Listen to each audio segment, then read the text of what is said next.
সারা জীবন কতই না শুনেছি জান্নাতের কথা, সারা জীবন কতই না শুনেছি জাহান্নামের কথা, কিন্তু আমরা এত শুনেও কি আদৌ বিশ্বাস করতে পারছি?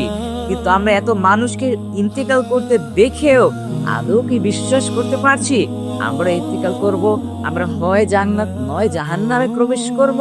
হ্যাঁ, যদি আমরা বিশ্বাস করতে পারতাম এটা, তাহলে তো আমরা আর এত অপবিত্রতায় থাকতাম না। যদি আমরা এটা বিশ্বাস করতে পারতাম, তাহলে তো আমাদের দ্বারা এত খারাপ কাজ সংগঠিত হতো না।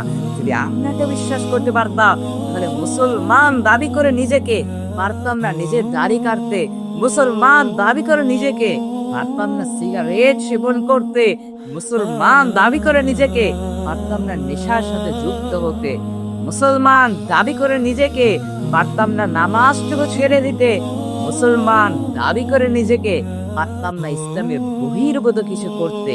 হ্যাঁ, আফসোস, আমরা পারছি না। হ্যাঁ, আমরা আদৌ পারছি না।